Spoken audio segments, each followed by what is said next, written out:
Alors, bonjour à tous. Moi, c'est Patrick Ndongo, spécialiste en protection de l'environnement. Alors, je viens dans cette nouvelle vidéo pour parler d'un sujet aussi qui me tient à cœur, évidemment. Il s'agit de si la qualité de l'air en Afrique peut être un catalyseur pour la contagion du coronavirus. Alors, lorsque je parle de la qualité de l'air, déjà, je fais allusion à la pollution. Qu'est-ce que la pollution, par exemple? La pollution, c'est simplement l'introduction d'un contaminant dans l'environnement naturel, ce qui provoque également des changements défavorables. Donc, du coup, actuellement, nous savons que la présence du coronavirus a généré un certain bouleversement dans nos modes de vie. Et la question actuelle pour moi est de savoir si la qualité de l'air qu'on trouve en Afrique peut-être peut influencer sur la contagion du coronavirus au sein d'une population donnée. Alors, je vais rapidement essayer de briefer un peu ce que c'est que le coronavirus, parce que nous tous déjà, nous connaissons ce que c'est que le coronavirus. En fait, le SARS-CoV-2, qui est le virus responsable de la maladie qu'on appelle le COVID-19, c'est un virus qui provoque un certain nombre lorsqu'il s'introduit dans l'organisme, évidemment, il provoque des difficultés respiratoires et des symptômes tels que la fièvre, la toux, la diarrhée et un certain nombre, parce qu'il y a aussi certains scientifiques qui ont constaté qu'on peut avoir chez des jeunes, je pense, la perte de comment est-ce qu'elle peut dire ça, l'odorat, quelque chose comme ça.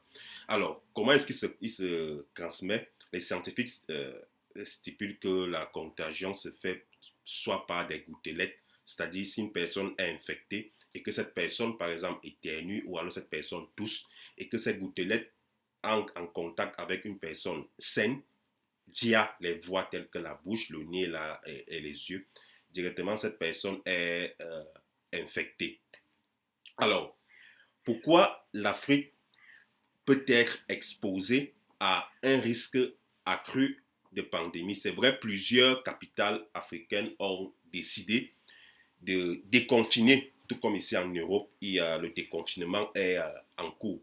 Mais moi, je viens beaucoup plus pour interpeller sur l'aspect environnement. Environnement, ouais. Du côté de l'aspect environnement. Pourquoi? Euh, Plusieurs capitales africaines ont un taux, une qualité de l'air qui est un peu décriée par des spécialistes en environnement. Je m'explique. Nous constatons par exemple en Afrique, dans plusieurs pays d'Afrique subsaharienne, il y a ce qu'on appelle le diesel. Le diesel qui est fortement taxé ici en Europe. Et je vais rappeler que le diesel, c'est ce qu'on appelle le gazole ou alors le gasoil ou parfois en anglais on appelle ça gas oil. C'est un fuel. C'est un fuel léger et réglementaire. En fait, c'est un carburant, en gros. Et ce carburant est issu des hydrocarbures tels que le pétrole. Alors, ce diesel est un gros émetteur d'oxyde d'azote. La formule des oxydes d'azote, c'est NO, et en bas, c'est X. Et donc, je dis donc, du coup, ce diesel est un gros émetteur d'oxyde d'azote et des particules nocives pour le système respiratoire. Alors, ce diesel en Europe est taxé, mais malheureusement, ce qu'on utilise en Afrique n'est pas, je ne vais pas faire un procès contre nos gouvernements, mais c'est pas vraiment contrôlé. Donc, parce que, comme je disais tantôt, le diesel qui s'y trouve, qu'on utilise en Afrique, a vraiment beaucoup de particules nocives pour la respiration. Je vais essayer de rappeler que les oxydes d'azote, ce sont des substances chimiques formées d'oxygène et d'azote. Et dans les oxydes d'azote, on trouve des gaz à effet de serre. Donc, en fait, ces gaz à effet de serre sont en fait, les gaz à effet de serre sont des composés gazeux qui absorbent le rayonnement infrarouge qui vient de la Terre. Alors, lorsque cette proportion de gaz à effet de serre est élevée, cela entraîne ce qu'on appelle l'effet de serre ou alors les changements climatiques. Donc, je disais donc tantôt que ce diesel n'est pas vraiment taxé en Afrique. Et par exemple, au Bénin, on a constaté, les médecins ont constaté l'apparition ou alors une augmentation inquiétante des maladies respiratoires et même l'apparition de nouvelles pathologies telles que les cancers bronchiques. Et ils estiment donc que l'apparition de ces cancers bronchiques viennent de ce diesel qui est utilisé dans ce pays, et comme c'est dans beaucoup de pays d'Afrique subsaharienne, comme j'ai dit tantôt, parce que ce diesel dégage ou alors émet des oxydes d'azote qui sont aussi responsables des pluies acides et des particules fines nocives pour la respiration. Alors, actuellement en Afrique, le taux de décès dû au coronavirus, si on compare ça avec le continent européen, le continent américain, le continent asiatique, le taux de décès est moins élevé en Afrique. Mais la question est de savoir, est-ce que ce taux de décès, le nombre de décès en Afrique, pouvait être si bas, pouvait aussi être, donc ça veut dire, je prends un exemple, si en Afrique nous avons eu 100 morts, est-ce que si on contrôlait vraiment le type, d'abord je prends juste le cas du diesel, le type de diesel utilisé dans nos populations, si on contrôlait vraiment ce diesel, est-ce qu'on ne pouvait pas avoir, au lieu d'avoir 100 décès, c'est un exemple, au lieu d'avoir 100 décès en Afrique, est-ce qu'on ne pouvait pas avoir par exemple 20 décès?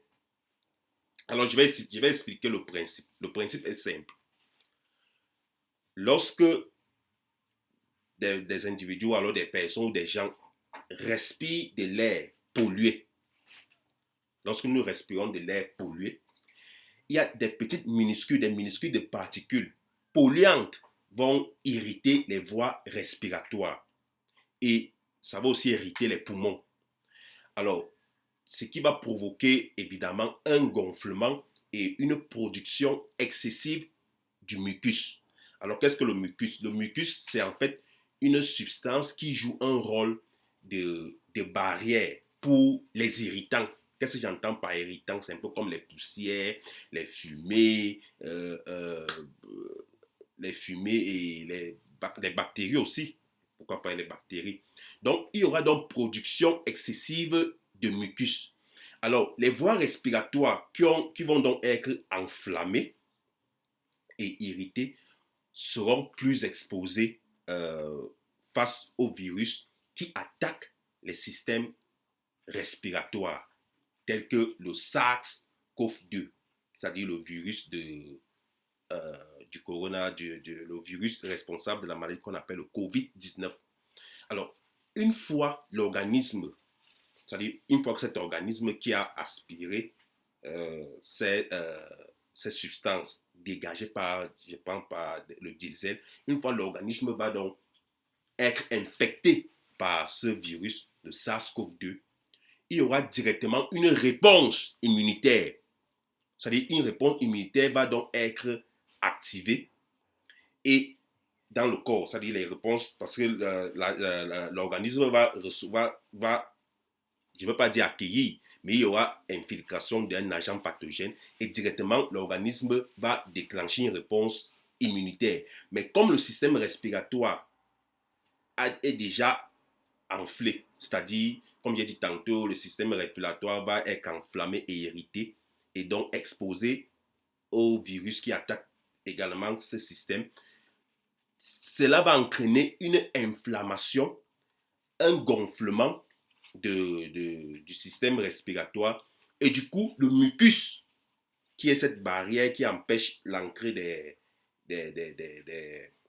irritants va donc s'accumuler au niveau des poumons et c'est ça qui va donc déclencher même d'abord des douleurs et des problèmes respiratoires.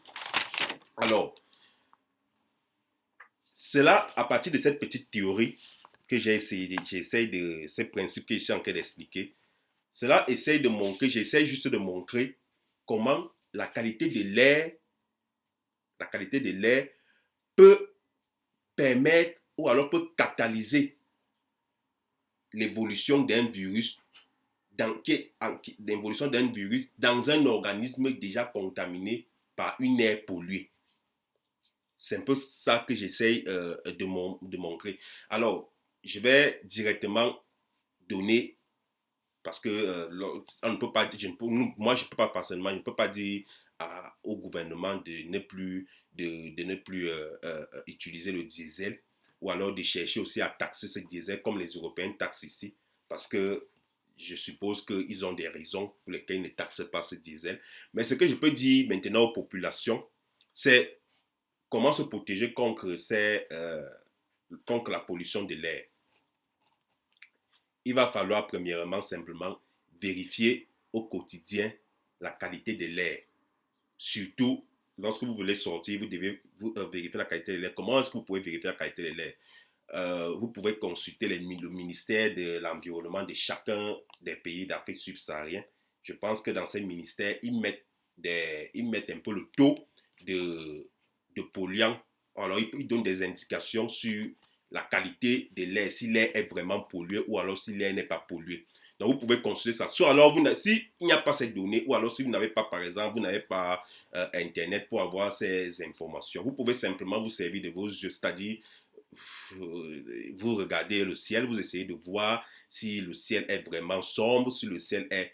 Donc, il y a d'abord cette façon, c'est-à-dire, vous devez donc vérifier cela. Ensuite, si vous constatez par exemple, après avoir utilisé peut-être les informations officielles qui ont été mises par les gouvernements au niveau de la qualité de l'air, ou alors à partir de vos yeux, si vous constatez que le niveau de pollution est élevé, vous devez donc utiliser un masque N95 ou N99, parce que les masques qu'on utilise pour les chirurgies là, c'est pas vraiment conseillé. Il vaut mieux utiliser les masques N95 ou N99 qui couvrent vraiment tout le nez jusqu'au menton.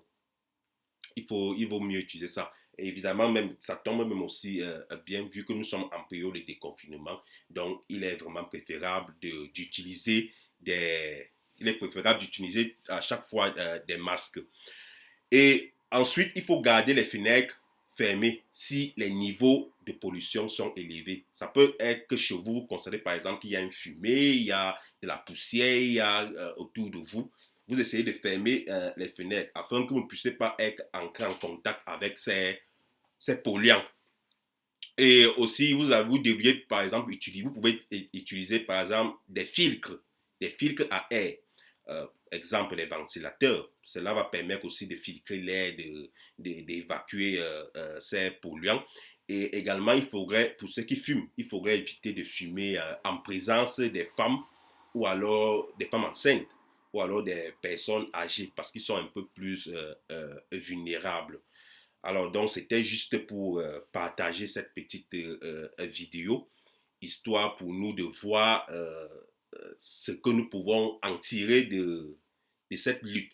Et je précise que cette vidéo est ici uniquement pour éduquer le public africain sur la pollution de l'air, beaucoup plus sur la pollution de l'air, l'impact sur la santé et les problèmes médicaux qui peuvent affecter la vie quotidienne des populations africaines.